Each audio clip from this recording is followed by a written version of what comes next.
이번에는 159페이지입니다. 애초부터 건축물을 허가나 신고 없이 그냥 지어버린 겁니다. 무허가로. 우리가 법은 민법이 있고 형법이 있죠.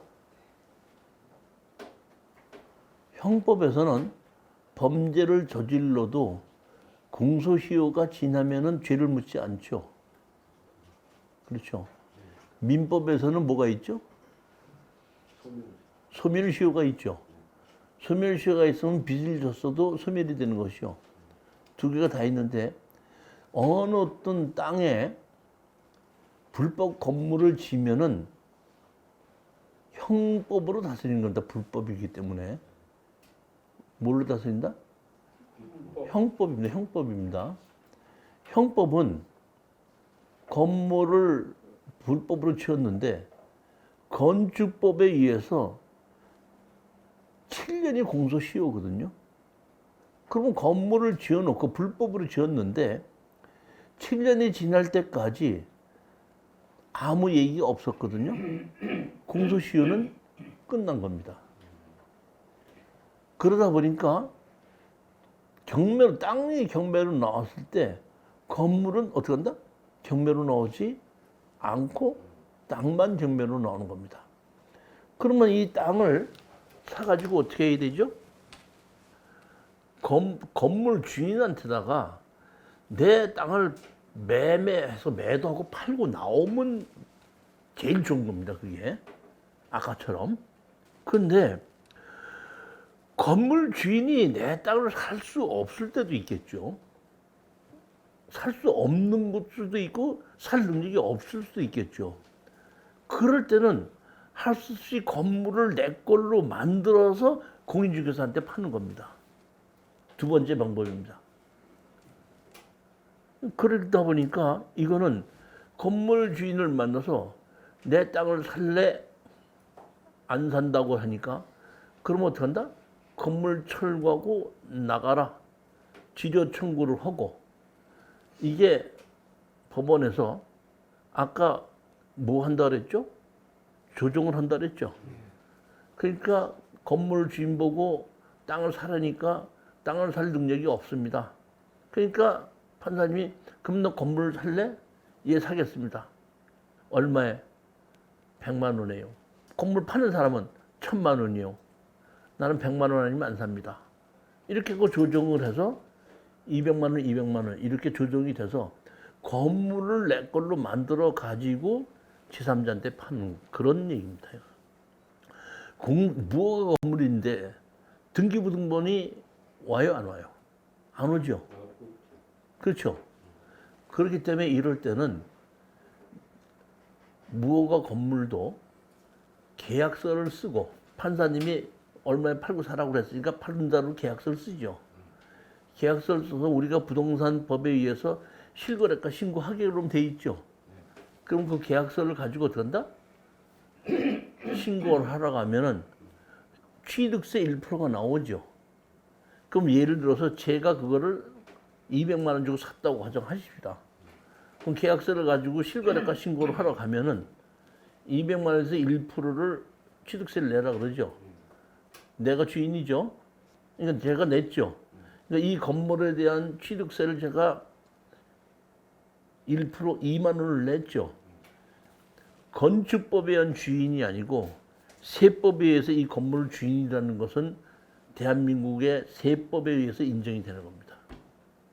나중에 이 무허가 건물도 내가 재산세를 내고 있으니까 공인중개사를 통해서 팔을 때 똑같이 이 건물을 갖다 같이 계약서를 써서 넘겨주면 그 건물을 산 사람도 똑같이 실거래가 신고를 해서 그분으로 취득세를 내고 재산세를 내고 있을 때는 아무 문제가 없다는 얘기입니다. 왜? 공소시효가 끝난 무허가 건물이기 때문에요.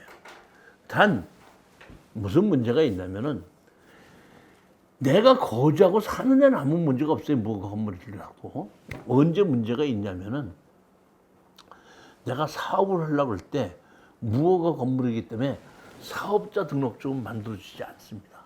근데 사업자 등록증이 필요 없이 내가 거주하는 목적으로만 쓰겠다 할 때는 무허가 건물이라도 공소시효가 끝나갖고 형법상 책임을 내가 지지 않는 것이라면은 문제가 될 것이 없다 그런 얘기입니다. 저 같은 경우는 이렇게 건축물 관장이 없어도 그냥 매매를 해서 실거래가 신고를 하고 취득력서를 내고 내가 또 다른 사람에다 팔기도 하고 해서 수익을 올리고 있습니다. 이것도 똑같은 그런 사례입니다. 보면 건물 매각 제외인데 애초서부터 건축물에 허가나 신고 없이 건물을 지었죠. 그러다 보니까 앞에 거하고 똑같은 겁니다. 똑같은 건데 공소시효가 지나기 때문에 건물에 대한 것은 문제가 없이 땅만 낙찰을 받았거든요. 근데 이것도 건물 상태가 상당히 좋다 보니까 이 땅 건물 주인이 이 땅을 다시 사겠다고 해서 그 건물 주인에게 땅을 팔고 빠져나왔던 그런 물건입니다. 그 다음 실전 사례 한번 보시겠습니다. 이번에는 몇 페이지나 되는 161페이지 보시겠습니다. 여기 보면은 이것도 건물 매각 제외로 되어 있죠. 이거는 개발업자가 어떤 땅에다가 개발행위 허가를 받아서 건물을 지었다가 준공받지 못해서 건축물 과정이 없거든요. 그러다 보니까 땅만 경매로 나온 경우입니다. 이해가 가셨습니까? 아까 제가 말씀드렸잖아요. 건물 매각 제외인 경우에 여러 가지가 있는데 건축 허가를 받아서 정식으로 허가는 받아서 지었는데 준공을 나지 못해서 건축물 관장이 없다 보니까 땅에 대한 경매만 진행하게 된 거라 이런 얘기죠. 교수님 아까 공소시효 7년 지난 건 어떻게 알아요? 이게 한 애매한 건물 같은 거. 우리 저기 뭐야 그 토지개발기초법이 아직 안 들었죠. 저기 보면은 제일 먼저 보는 게 뭐냐면 그런 것을 우리가 알기 위해서는 수원에 있는 국토지리정보원에서 항공사진을 보는 겁니다. 항공사진에 몇 년도에 그 국토지리정보원에서 몇 년도에 항공사진이 있으면 도장을 찍어주거든요. 그럼 그때부터 집이 있었다는 게 입증이 되잖아요. 여기 지금 보면은 163페이지에 보시면은 여기도 또 보면 토지만 매각 이렇게 돼 있거든요. 건축 허가를 받거나 신고한 후 준공검사를 받아 사용하여 건축물 관리장은 있습니다. 등기부등본은 없고. 그런데 건축물 관리장의 건축물을 멸시를 하고 예전에 있던 걸 멸시를 하고 건물을 새로 지었는데 허가를 받지 않았기 때문에 아까 말씀드렸듯이 건축물 관리대장에 있는 건물과 현존하는 건물이 다르니까 판사님께서 그것은 경매에서 빼라 이렇게 해서 진행된 사건입니다. 이번에 165페이지 보시겠습니다. 이것은 건축 허가를 받아 건축 준공되지 못한 건물이 있는 경우에 토지만인데 여기 가서 보게끔 되면 이 건물에 지금 보면은 골조만 되어 있고 착공이 되어 있는데 준공되지 못했습니다. 그러다 보니까 이런 경우에 건물을 포함 이렇게 됐으면은 내게 되는데 건물 매각 제외죠. 뭐가 제외예요? 건물 매각 제외죠. 땅만 낙찰을 받는 거거든요. 이거를 낙찰을 받게끔 할까 하다가 제가 현장을 갔다가 이거를 우리 수강생이 낙찰 받지 않고 했는데 여기 가서 보면 뭐냐면 연립이 이렇게 지어져 있는 동네에 그 끝에 보면 연립주택을 하나 두 필지인데 하나는 연립주택을 짓고 하나는 일반 주택을 짓다가 골조만 해놓고 중단이 됐어요. 이거는 애초에 건축 허가를 받았지 않습니까? 땅 주인과 건축 허가를 받은 주인이 같으죠. 그래요, 안 그래요? 근데 이 법정지상권이 인정될 수도 있습니다. 그런데 가장 중요한 것은 짓다 말고 집이 중단됐죠. 내가 낙찰 받았죠. 건축허가를 받은 사람이 뭐 김철수다 그러면 김철수가 있죠. 김철수한테다가 제가 얘기합니다. 너 건물 철거해라. 철거할 때까지 지료 내놔라. 그러면 철수가 건물을 철거하지 않으려면 법정상권을 주장해야 되겠죠. 그럼 법정상권을 주장하면 뭐를 저한테 내놔야 되죠? 지료를 내놔야 되죠. 근데 짓다만 건물 자기가 사용하지도 않는 건물을 가지고 나한테 지료를 내놔 안 내놔? 안 내놓죠. 여기서 가장 중요한 것은 이런 것입니다. 그러니까 그 건물까지 마저 나한테로 가져와야 되는데 건축 허가를 받고 설계 사무실에서 도면이 들어간 경우에는 제가 짓다만 건물을 같이 다시 경매로 집어넣어서 내가 낙찰을 받아올 수가 있습니다. 경매로 집어넣을 수가 있습니다. 근데 아까처럼 아예 설계 사무실에다 집어넣지 않고 무허가로 건물이 있는데 지료를 달라고 했을 때는 지료를 받을 게 있어도 그 건물을 경매로 집어넣지 못해요. 근데 이렇게 건축 허가를 받아서 건물을 짓던 것은 경매로 집어넣을 수가 있습니다. 그러니까 저는 지료를 어떻게 한다? 내놔라고 소송을 하면은 건축물에 이 짓다만 건물 주인이 내가 짓다만 건물을 짓는데 골조하는데 한 2천만 원 들었는데 1,000만 원만 달라 그러면은 1,000만 원 줘도 되고 1,000만 원 주기 싫으면 100만 원만 주겠다고 우겨가지고 안 팔겠다 그러면 소송으로 지료를 내놓게끔 해서 경매를 지료를 가지고 경매로 집어넣는 거고 서로 합의가 되면은 짓다만 건물 어떤다? 내가 500만 원 주고 사서 그 건축 허가를 내 이름으로 바꿔놓고 그걸 다시 마저 건물을 지어서 준공해서 팔아도 된다 이런 얘기입니다. 근데 제가 이걸 할까 말까 했었는데 그 앞에 다세대가 있는데 다세대를 세를 준다고 이렇게 몇 개 써 있는데 이렇게 물어봤더니 세가 안 나간 게 한 개가 두 개가 있더라고요. 근데 내가 가만히 생각해보니까 이거를 싸게 사서 낙찰 받아도 세가 잘 안 나간다면 그러니까 다시 말하면 그 다세대 수요와 공급이 이제 많다 이런 뜻 아니에요. 그게 안 될 것 같지 모르겠다 싶은 생각에 할까 말까 하다가 이게 안 했던 거예요. 이번에는 보면은 조금 다릅니다. 167페이지입니다. 여기도 보면 경상도 함안군인데 다세대를 짓다가 중단이 된 건물인데 이건 보면 포함으로 돼 있죠. 건물 포함으로 돼 있죠. 그러니까 이거는 낙찰을 받으면은 짓다만 건물도 내 개가 되고 그다음에 허가권도 내게 되는 겁니다. 그러니까 아까는 다시 말하면 아까 거는 짓다만 건물이 있는데 건물 매각 제외거든요. 그러다 보니까 따로 건물 짓던 사람하고 나하고 협상을 해서 그 건축 허가권을 먼저 사오든지 지료를 달라고 하든지 해서 건물을 내 걸로 만들어 가지고 짓든지 말든지 해야 되고 여기 이 물건은 짓다만 건물인데 포함이 있지 않습니까? 포함이 됐을 때는 이 짓다만 건물도 내 거가 되다 보니까 허가권도 내 게 되니까 이 건물 주인하고 상관할 거 없이 그냥 내 거가 되니까 내가 그냥 준공시켜서 팔으면 된다 이런 겁니다. 그러니까 이렇게 짓다만 건물인데 건물이 어떻게 하나? 건물에 매각에 포함이라는 경우가 있고 짓다만 건물에 매각해서 제외하는 경우가 있습니다. 그러면 포함된 게 좋아? 제외된 게 좋아? 포함된 거. 돈이 되는 게 좋지.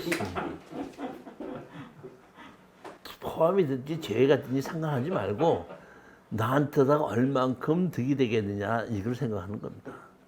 내가 이걸 낙찰 받았을 때 얼만큼 돈이 되겠는가. 포함이 되든지 포함이 안 되든지 상관할 필요가 없어요. 포함이 안 됐으면 안 된 만큼 가격이 싸게 나온 거고 포함이 됐으면 포함이 된 것만큼 가격이 비싸게 나온 거 아닙니까?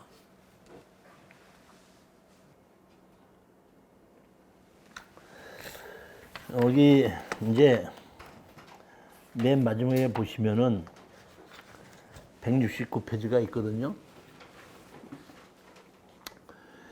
건축물 관리자에 보면 위반 건축물 이렇게 되어 있습니다. 이게 사실 보면은 그 노무현 정부 때에 발코니를 타서 쓰라고 그랬죠. 발코니가 원래 뭐 하는 곳이죠? 발코니는 위급 시 불이 났을 때 대피 공간입니다. 근데 그 대피 공간을 발코니를 만들어서 쓰게끔 했는데 이 발코니를 터서 만들어라 하다 보니까 이게 아파트가 큰 경우에 요새 아파트 분양할 때 가면 발코니 트는 걸 옵션으로 하죠. 근데 발코니를 다 트지 않고 발코니를 안 트는 것도 한 두 개를 내버려 둡니다. 왜냐하면 그거는 대피 공간이 되기 때문에 그 옵션으로 해도.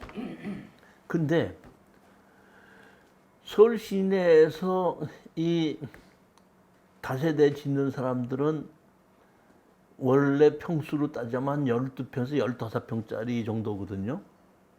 근데 그걸 발코니를 트게끔 되면 24평형 정도로 나와요, 넓이가. 근데 여기를 대피 공간을 만들려고 그러면 발코니를 다 트서 방이 너무 반듯해야 되는데 반을 잘라서 대피 공간을 만들어야 되면 이렇게 넓혀서 이렇게 니은자로 되잖아요. 그러다 보니까 할 수 없이 어떤다? 대피 공간 없이 다 터버린단 말이에요. 그런 준공이 안 나고 위반 건축물이 되거든요.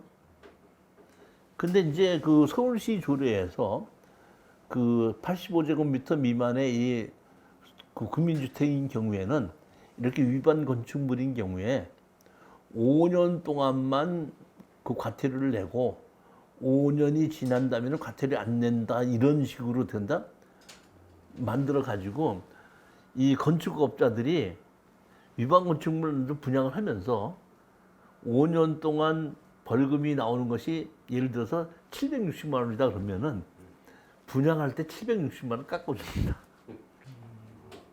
그래서 이렇게 분양해서 이렇게 나오는데 제가 보기에는 옳지 않아요. 그렇게 해서는 안 된다고 보는 거죠, 보면. 그리고 그런 조례를 만들어 놓는 것도 제가 보기에는 맞지 않다고 보고요.